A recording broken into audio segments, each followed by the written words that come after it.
Hello, क्या? कौन बात कर रहा है?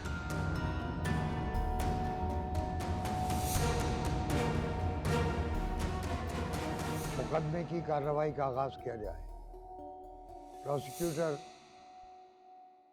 आप शुरू करें। थैंक यू जज साहब। जज साहब, पिछली पेशी में जो बयान निज़ा पेश किया गया वो मेरे ख्याल में सिर्फ और सिर्फ झूठ का पलिंदा था और कुछ नहीं था, क्योंकि मुल्जिम वजी तासीर इंतहाई खुशहाल घराने से ताल्लुक रखता है। लिहाजा हम समझते हैं कि बड़ी आसानी से पुलिस पे पैसे खर्च करके उस बयान को टेम्पर किया गया, तब्दील किया गया। मेरे पास अदालत में आज 2 गवाह मौजूद हैं, जिनमें से एक मकतूला के वालिद रमजान अहमद साहब हैं और दूसरी गवाह मेरी मुवक्किला मन्नत शाहीन तासीर भी मौजूद है। लेकिन जज साहब, आज सबसे पहले मैं कुछ सवालात SHO आमिर खान से करना चाहता हूं। इजाजत है।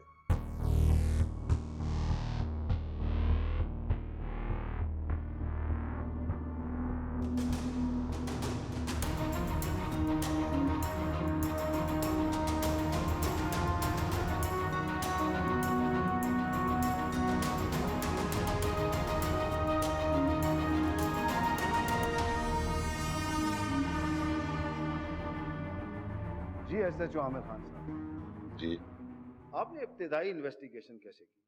हुजूर, इन्वेस्टिगेशन का तो सवाल ही पैदा नहीं होता जब अदालत के अदब का मलूज़ खातिर रखा जाए। आप हुजूर, इन्वेस्टिगेशन का तो सवाल ही पैदा नहीं होता जब खुद मकतूला ने कह दिया कि जी उसने खुदकुशी की है। अच्छा, तो इसका मतलब ये हुआ कि आपने फाइल क्लोज कर दी। जाहिर बात। ऑलराइट जज साहब, मैं इस केस के लिए एक और गवाह को पेश करना चाहता हूं जिसका नाम शारिक है। इजाजत है।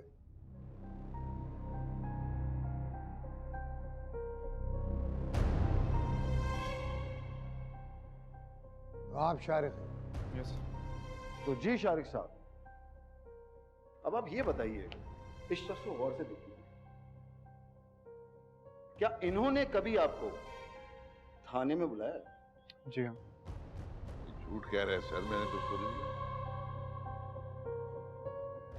क्यों? इन्हें वजी ने बयान दिया था कि उसने मुझे नायाब के पीछे ऊपर जाते हुए देखा। फिर मेरा बयान कलम बंद किया गया। तो आपने बयान में क्या कहा? मैंने देखा कि नायाब सीढ़ियाँ चढ़कर ऊपर गई और वहाँ पहले से मौजूद वजी उसका इंतजार कर रहा। फिर मैं घर चला गया। अच्छा, फिर जब मैं अगले दिन आया तो मुझे पता चला कि ये सब हादसा हो चुका। पॉइंट टू बी नोटेड जैसा, इसका मतलब यह हुआ कि SHO साहब ने इन्वेस्टिगेशन के लिए शारिक को भी थाने बुलाया। इनके दिमाग में इस केस के हवाले से कुछ ना कुछ डाउट जरूर था, लेकिन वो डाउट तब तक था जब तक SHO साहब की ईमान की होली नहीं लगी। ऑब्जेक्शन योर ऑनर, जिम्मेदार पुलिस अफसर ने कोई एतराफ नहीं किया, लिहाजा ये इल्जाम बेबुनियाद। Objection sustain. Thank you. मैं जरा कुछ सवाल करना चाहता हूँ आमिर साहब से और शारिक साहब। इजाजत। शुक्रिया जी। आमिर साहब, आपने शारिक को बुलाया था इन्वेस्टिगेशन के लिए? जी नहीं। सर झूठ बोल रहा है ये शख्स, मुझे वहाँ बुलाया गया था। आपको बोलने का मौका दिया जाएगा। अभी आपका चलिए मैं आपसे बात कर लेता हूँ, अगर आपको इतना ही शौक हो रहा है बताने का कुछ। आप ये बताइए कि फंक्शन जो है बाहर लॉन में होगा, अब घर क्या करने गए? मुझे वजी ने कहा। क्यों? मेरी कुछ तबीयत सही नहीं। अच्छा, तबीयत ठीक नहीं थी या आप नशे में थे और इतना लड़खड़ा रहे थे कि आपके दोस्तों ने और खुद वजी ने कहा कि तुम चले जाओ भाई, हमारे घर में इज्जतदार लोग आए हुए हैं, हमारी इज्जत का जनाजा ना निकालो। हाँ जनाबे वाला बहुत सिंपल सा केस है ये, जिसे एक जिद्दी औरत अपनी हवस परस्ती और एक लालची बूढ़ा आदमी अपने फायदे के लिए इस्तेमाल कर रहा है। अदालत का वक्त जाया किया जा रहा है और कुछ नहीं। आपके सामने एक मोतबर इदारे की रिपोर्ट रखी जिसके मुताबिक उस बयान पे जो अंगूठे का निशान है वो नायाब था, जिसमें लिखा है वाज़े तौर पे कि उसने खुदकुशी की है। बयान नज़ा एक अहमियत रखता है। जब मकतूला खुद कहे कि मैंने खुदकुशी की है तो पुलिस कैसे इन्वेस्टिगेशन कर सकती है? तो जनाबे वाला मेरी आपसे मुदबाना गुजारिश है कि जो फैक्ट्स एंड फिगर आपके सामने मौजूद है देखिए और फैसला सुना दीजिए। Thank you your honour. Your honour, मुझे इजाजत दी जाए कि मैं अपना दूसरा गवाह यानी मेरी मुवक्किला मन्नत शायान तासीर को कटहरे में बुला के उनसे बयान लूं। इजाजत दी जाए।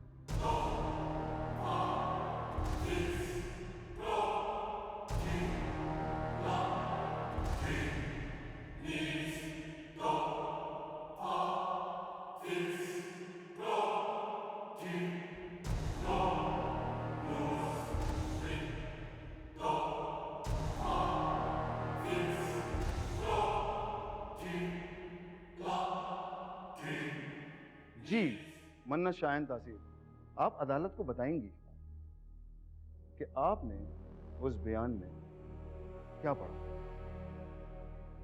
सर, उस बयान में लिखा हुआ था कि मेरे साथ वजी ने ज़बरदस्ती की है और ये लिखा हुआ था कि मन्नत से कहना राजा भेड़िया ने किया और उस पर उनके थंब इम्प्रेशन थे नायाब के, क्योंकि वो साइन नहीं कर सकती थी, उसे बुरी तरह से मारा गया था, तो वो मैंने खुद देखी अपनी आंखों से। अच्छा, ये बयान आपने कहाँ देखा? इंस्पेक्टर आमिर खान ने बयान दिखाया मुझे। हुजूर ये झूठ बोल रही है, मुझ पे इल्जाम लगा रही है। ना तो मैंने इन्हें बुलाया ना ही कुछ दिखाया। आप अदालत में सीधे तो खड़े हो। सर, मैं क्यों झूठ बोलूंगी? मुझे शक था कि उसने खुदकुशी की है। मैं तो इस बात पे यकीन करी थी। इन्होंने कॉल करके मुझे बुलाया और बताया। वो बयान भी आपने दिखाया था मुझे। I object your honour. Mannat Shayan साहिबा एक पुलिस ऑफिसर पर इल्जाम लगा रही है, हालांकि वो रिपोर्ट पेश कर चुके हैं कि अंगूठे का निशान उस पर मौजूद है। Objection sustain. Thank you your honour. मैं जरा एसएचओ आमिर साहब से और मन्नत बीवी से कुछ सवाल करना चाहता हूँ। इजाजत है। शुक्रिया। और उससे पहले मैं आपको ये फाइल देना चाहता हूँ। इस फाइल पर बहस हम इसके गवाहों की मौजूदगी में करेंगे और ये वजी तासीर की फॉरेंसिक रिपोर्ट भी देख लीजिए आप।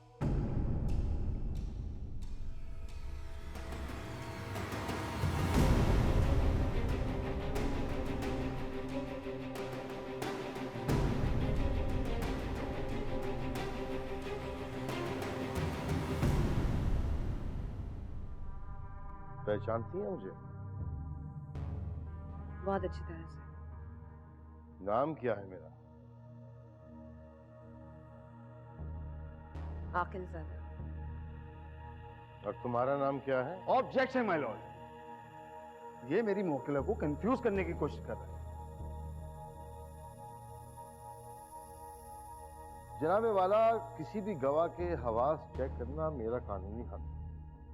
Objection overruled. Thank you your honour. बहरहाल ये बताइए मन्नत साहिबा कि आपको कब शक हुआ कि आपकी दोस्त ने खुदकुशी नहीं की बल्कि उनका कत्ल हुआ?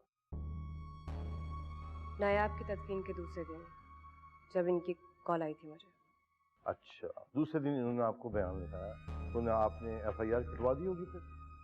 नहीं, पहले मुझे यकीन नहीं आया, फिर उसके बाद इन्होंने रमज़ान चचा को भी बुलाया था और इस सारे वाक़े के बारे में बताया। रमज़ान चचा उस बात को लेकर वजी को मारने घर आए थे। अपनी बात करें, अपनी बात, इधर उधर की नहीं। सर, मैं वही बात कर रही हूँ जो इस केस से रिलेटेड है। इनका वाक़या बताना ज़रूरी है ताकि आपको समझ आए कि मैं क्या बात। आप अपना बयान बताइए। मैं वहीं आ रही जी हूँ, प्लीज आप सुनिए। Carry on. रमज़ान चचा जब घर आए तो वजी और इनकी हाथापाई हुई, इस बात पे झगड़ा हुआ, तो उसके बाद आपने वजी उसके बाद वजी मेरे साथ थाने गए, इनके पास आए और वजी ने ये बयान दिया कि मुझे शारिक पे शक है। तो आपने एफआईआर तो कटवा दी होगी ना?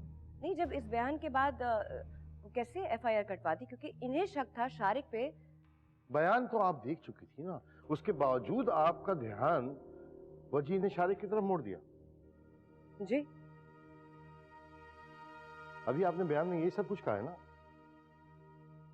नो, आप मेरी बात नहीं समझ रहे। लेकिन उसके बाद मैं घर गई, इंस्पेक्टर आमिर खान ने मुझे कॉल की और इन्होंने बताया कि शारिक इस वाक़े से पहले निकल चुका था। जब शारिक निकल गया है तो फिर शारिक इस वाक़े से पहले निकल गया क्यों? हाँ, इन्होंने मुझे बताया कि इनके पास फोन कॉल्स की सारा रिकॉर्ड है, वो सारी डिटेल इनके पास पड़ी है, वो दिखाई। तो शारिक तो इस वाक़े से निकल गया था, तो मुझे शक फिर इन पे हुआ और उस मुलाकात में इन्होंने वजी को राजा कहा था। अच्छा, आपने फिर एफआईआर तो कटवा दी ना?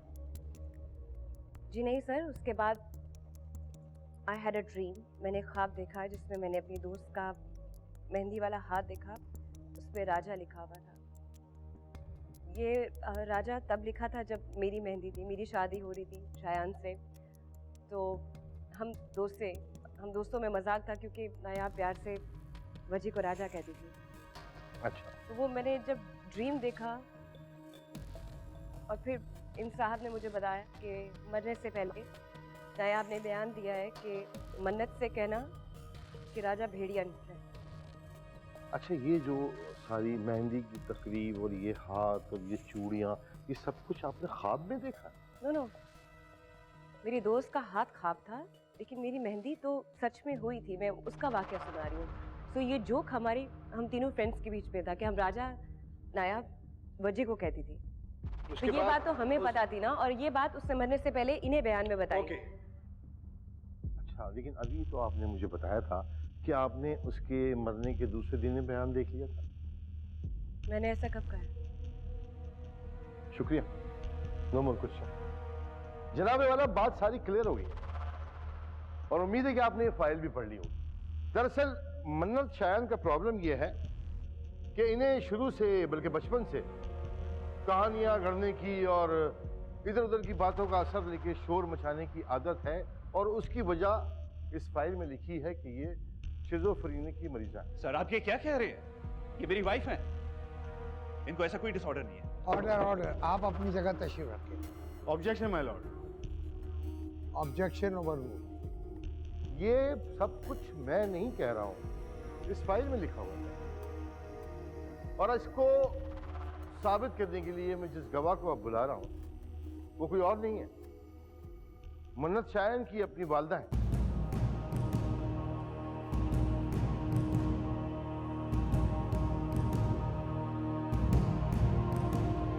मैं उनको बुलाना चाहूंगा। शुक्रिया आमिर साहब।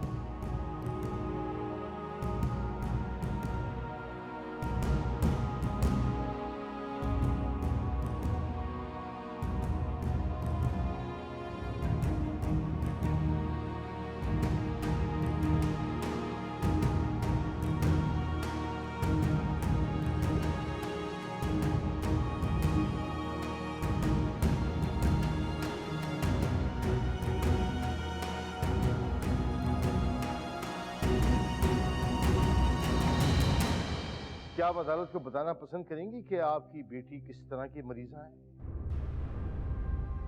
मेरी बेटी 5 साल की थी, उसको बहुत तेज बुखार हो गया। वो बुखार उसके दिमाग पे असर कर गया। बुखार तो उतर गया, लेकिन उसको शदीद दौरे पड़ने लगे। दौरे इतने शदीद होते थे कि वो किसी तरह से काबू में नहीं आती। क्यों झूठ बोल रही हैं? सच बोले, कुछ नहीं होगा। किसने आपको डराया? प्लीज बताइए। जनाबे वाला, अदालत की कार्रवाई में मुदाखलत ना हो। मेरी माँ ऐसे बात ही नहीं करती। आप उन्हें बोलने दें, खामोश रहे हो। जी, अपने आप से बातें करती थी, दीवारों से बातें करती थी। मैंने उसे प्यार से भी, गुस्से से भी, हर तरह से समझाया, क्योंकि मेरी बेटी की हालत नहीं बदली। जब उसकी दोस्त नायाब का इंतकाल हुआ तो वो उसके दिमाग पे उसने बहुत असर लिया, कोराम मचा दी और रोज रोज नई कहानी सुनाने लगी कि आज मुझे ये सबूत मिला है, आज मुझे वो सबूत मिला है। मैंने लाख चाहा कि ये बीमारी का जिक्र उसकी ससुराल तक ना पहुंचे, क्योंकि मैं चाहती थी मेरी बेटी का घर खराब ना हो। लेकिन एक दिन उसने आके मुझे ये बताया, फिर ऐसा हुआ कि ऐसा लगा कि वो उस बच्चे के पीछे ही पड़ गई, वज्जी के। एक दिन उसने आके मुझे ये बताया कि वज्जी ने उसे खुद बताया है कि नायाब को उसने मारा है। मारपीट के बाद उसने उसे छत से गिरा दिया और वो बच्ची मर गई। मैं चाहती थी कि मेरी बच्ची अपने घर में बसी रहे, लेकिन नायाब का लालची बूढ़ा बाप, उसने मेरी बच्ची की बीमारी से हर तरह से फायदा उठाया। मैं उनके घर गई, गिड़गिड़ाई, मैंने हाथ जोड़ के उनसे कहा कि मेरी बच्ची को उसके ससुराल में बसने दें, लेकिन उस आदमी ने मेरी एक नहीं सुनी। वजी बहुत नेक और प्यारा बच्चा, बहुत शरीफ बच्चा। मैं नहीं चाहती कि मेरी बच्ची की वजह से वजी की बाकी की जिंदगी खराब हो। आप ये बताइए कि जब उनकी यही कैफियत रही तो उनका इलाज भी होता होगा? जी। बहुत बहुत शुक्रिया आपका, आप जा सकते हैं। जनाबे वाला, अब मैं मन्नत शायान के डॉक्टर साइकाट्रिस्ट फरीद नासिर को बुलाने की इजाजत चाहूंगा।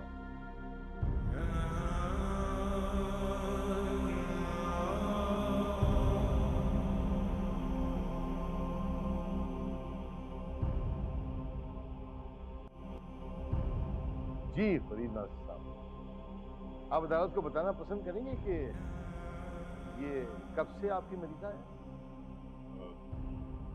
पिछले 8 साल से जज। सर मैं इन्हें पहली बार देख रही हूँ, मैं जानती भी नहीं हूँ इन्हें। कौन है आप? क्यों झूठ बोल रहे हैं? जनाबे वाला इनकी बातों को बिल्कुल ना लीजिए। कल को आपको भी और मुझे भी कहेंगी कि मैंने आपको नहीं देखा, मैं आपको जानती नहीं। इनकी जहनी कैफियत है। जी, तो कुछ बताना चाहेंगे अदालत को?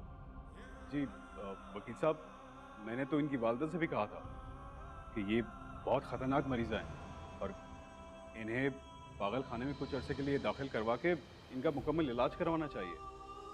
लेकिन वो एक ही जवाब देती थी कि मेरी बच्ची की घर गृहस्थी खराब हो जाएगी। तो इस तरह तो होगा जनाबे वाला, कोई भी माँ अपनी बेटी का घर बर्बाद नहीं करना चाहेगी। मैं अब आपको एक वीडियो दिखाना चाह रहा हूँ यहाँ पर। ये देखिए, इसमें आपको इनकी जहनी हालत का बहुत अच्छी तरह अंदाजा हो जाएगा।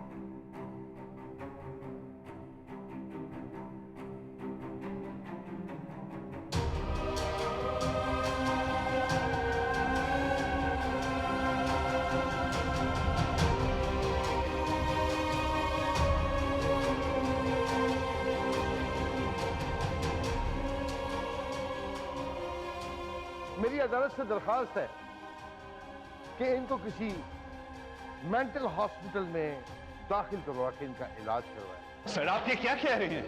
ये मेरी बीवी, ऐसे मुमकिन नहीं है। मैं खुद एक डॉक्टर हूँ। जनाबे वाला कोई बात नहीं, मेरे पास इसकी कॉपी मौजूद है। अगर आप डॉक्टर हैं तो बगौर इसका मुताला करें। जज साहब ये सब जालसाजी है, ये फेक रिपोर्ट्स हैं। जनाबे वाला, ये मेरा इस्तगासा है ना, इसको डिनाइल केस है। इनकी बातों को मान के लोगों की जिंदगी को खतरे में डाल। इन दो भाइयों को देखें बेचारों किस परेशानी से गुजरे। इस औरत ने इस भाई को अपने काबू में कर लिया। इसके अलावा किसी की बात भी नहीं सुनता ये। मेरी अदालत से दरखास्त है कि फोरेंसिक रिपोर्ट्स, तमाम बयान आपके सामने हैं जो साफ साफ कह रहे हैं कि मेरा मौक्कल वजी बेगुनाह है। Thank you your honour.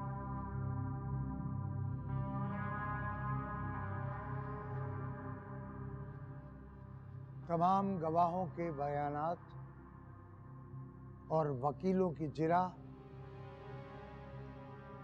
Forensic की रिपोर्ट और मकतूला नायाब रमज़ान अहमद का बयान नज़ा, इन सब के मुताबिक नायाब के चेहरे हाथों पे जो खराशों के निशान हैं वो वजी के नहीं हैं। इन तमाम चीज़ों से ये साबित होता है कि मुल्ज़िम वजी बेगुनाह है। रमज़ान अहमद पे किसी शरीफ घराने की बीमार बहू को वरगलाने और उनकी इज्जत को उछालने की सज़ा में 5 लाख जुर्माना अदा करने का हुक्म देती है और तंबी करती है कि आइंदा इस किस्म की कोई भी घिनौनी हरकत नहीं करेंगे। और आखिर में मरीजा मन्नत शायान, अदालत को आपसे हमदर्दी है और अदालत ये हुक्म देती है कि इन्हें फौरी तौर पर मेंटल असाइलम में दाखिल कराएं।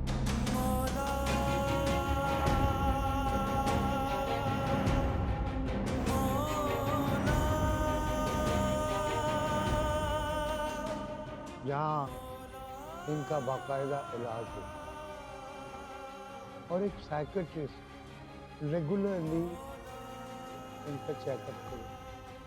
फाइनली वो रिपोर्ट देगा और क्लियर करेगा कि आप मुकम्मल तौर पर ज़हनी तौर पर सेहतयाब हैं, तो माशरे में आप रह सकते हैं। अदरवाइज आप इस माशरे में नहीं आए, क्योंकि आप माशरे के लिए ख़तरा भी साबित हो सकते हैं।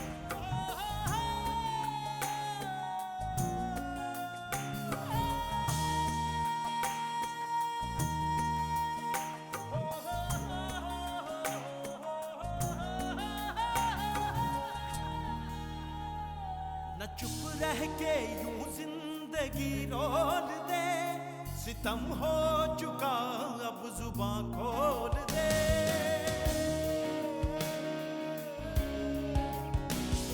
ज़माने को सारी हकीकत बता, जो दिल में है तेरे वो सब बोल दे। तू दे जो दुहाई वो सुन ले खुदाई, मेरे मौला जो दिल दिया था, ये तन्हाई तो दी न होती, जिसका अंजाम था अंधेरा, वो शम्मा जली न होती। मेरे मौला जो दिल सर मेरी बात सुनो, ये सब गलत हो रहा है, मेरी बीवी पागल नहीं है।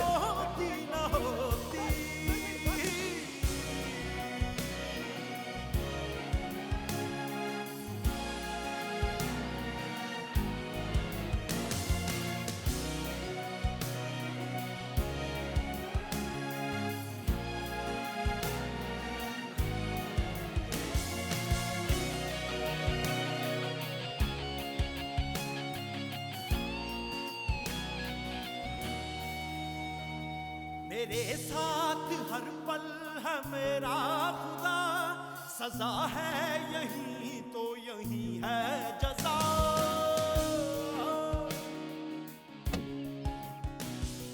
लरज़ उठे दुनिया मेरी चीख से, न बाकी रहे जुल्म का।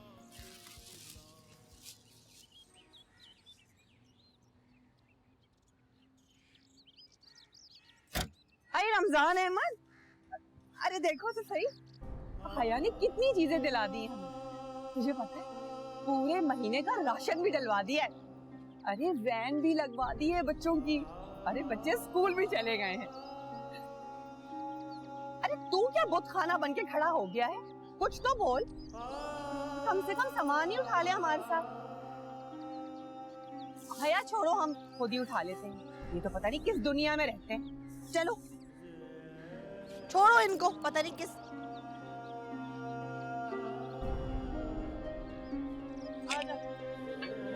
आ जाओ गई।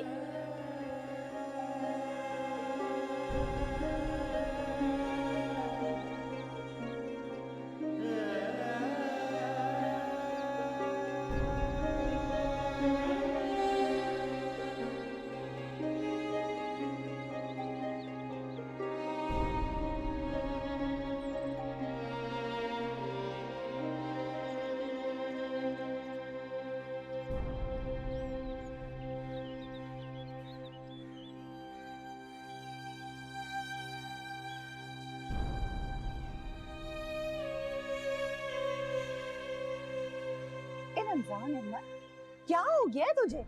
क्यों इतना बड़ा मुंह लटका के बैठा हुआ है? कुछ तो बोल।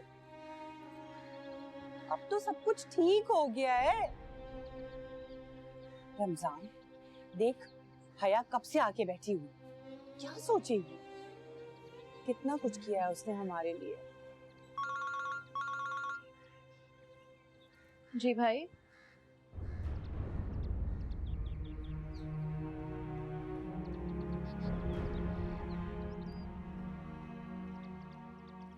अरे तू क्या मुझे खुश देखेगा? तू तो पैदा ही नहीं हुआ है मुझे खुशियां देने के लिए।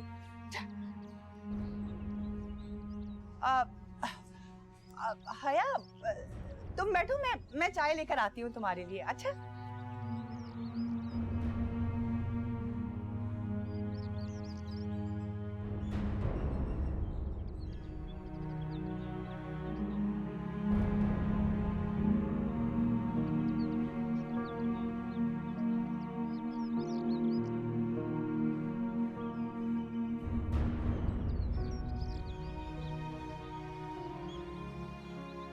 केस हार के चाचा।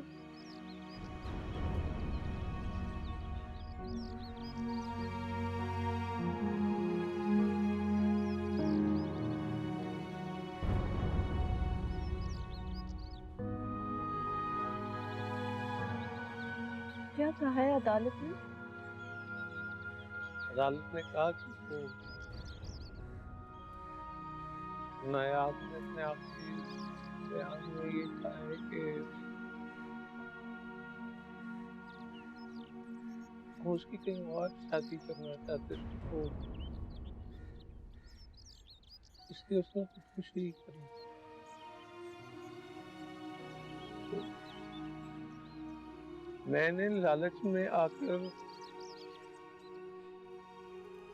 हमारे घर वालों से पैसे लेने के लिए मन्नत को वर्गलाया। मैं एक मौका परस लालची शख्स 5 लाख जुर्माना कर दिया। मन्नत की माँ ने आके गवाही दी। पागल।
ये आपने क्या कर दिया? क्यों किया ये सब?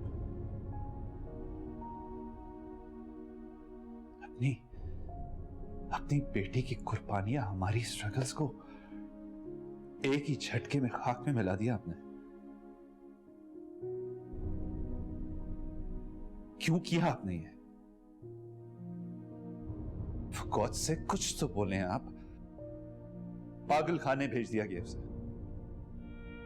आपकी एक गवाही ने उसे पूरी उम्र के लिए पागल करार दे दिया।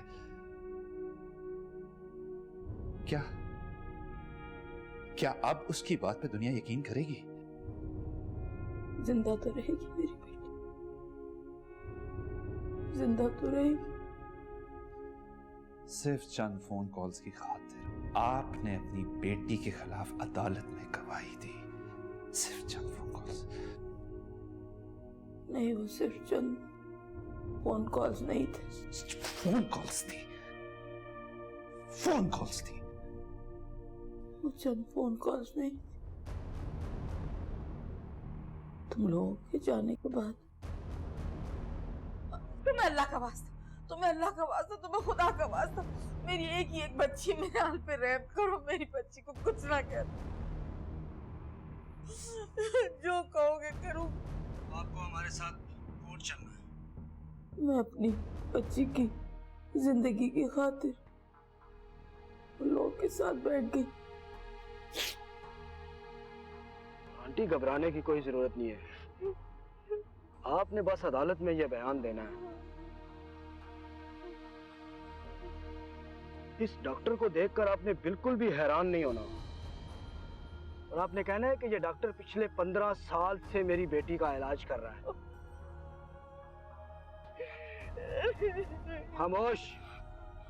और एक बात याद रखिएगा, अगर फैसला होने से पहले आपने ये राज उगला ना, तो आपकी बेटी कोर्ट से निकलते ही उसकी जान की जिम्मेदार आप खुद होंगी। बच्ची को खुदा के वास्ते मेरी बात और हाथ जोड़ती, मेरी एक ही बच्ची तो लगी गई। खामोश।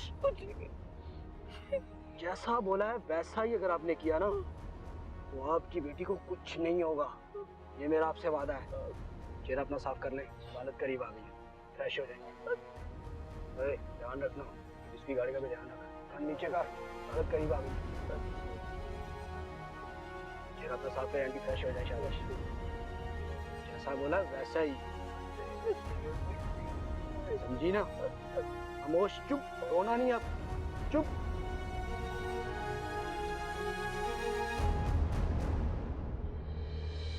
मैंने अपनी बच्ची को बड़ी मन्नत और मुरादों से अल्लाह से मांगा।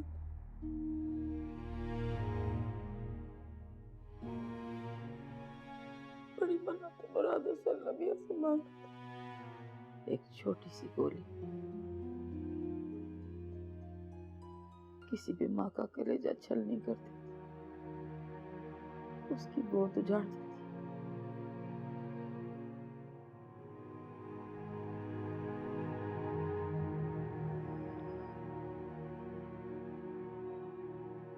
लड़के ने एक जीती जागती लड़की को तोड़ मरोड़ के रख दिया।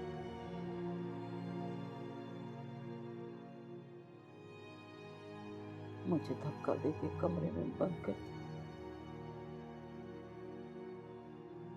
मेरी बच्ची के पीछे गाड़ी दौड़ा, उसका बच्चा जाया कर दिया।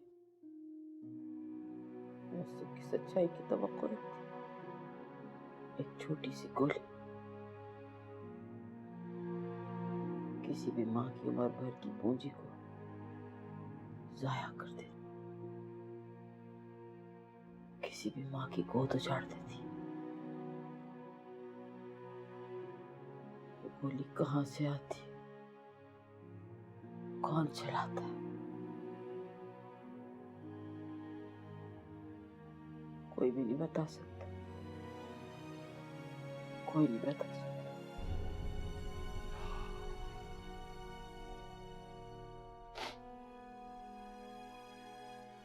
पता इसलिए नहीं सकता क्योंकि आप जैसे लोग सच को बोलने की ताकत नहीं रखते, इसलिए। नहीं, बता इसलिए नहीं सकता कि इस मुल्क में कानून को कोई तहफ़्फ़ुज़ नहीं।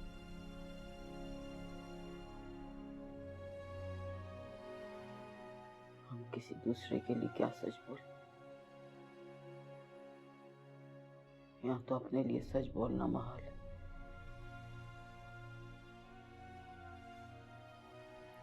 अपने लिए सच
सुनो लड़की, तुम पागल हो? तुम नहीं बोलोगी तो सब लोग कहेंगे कि तुम पागल हो। मुझे देखो, क्या मैं तुम्हें पागल लगती हूँ? जमशेद कहते हैं कि मैं पागल हूँ। जमशेद बहुत कमीना इंसान है। कमीने इंसान अच्छे बनते हैं और अच्छे इंसान पागल हैं। जमशेद कहता है मैं तुमसे शादी नहीं करूंगा। मेरी सास कहती है कि मैं पागल हूं। जमशेद मुझसे शादी नहीं करेगा। क्यों नहीं करेगा वो मुझसे शादी? जरूर करेगा वो मुझसे शादी। जमशेद से शादी करूंगी। नहीं आएगा जमशेद, नहीं आएगा। यास्मीन की शादी जमशेद से नहीं होगी। क्यों नहीं आएगा? नहीं आएगा, नहीं आएगा, शादी नहीं आएगा, नहीं आएगा जमशेद। यास्मीन की शादी जमशेद से नहीं होगी। जमशेद से होगी मेरी शादी। क्यों नहीं होगी? नहीं होगी, जमशेद आएगा, नहीं आएगा जमशेद। मेरे साथ हर पल है मेरा खुदा, सजा है यही तो यही है जजा।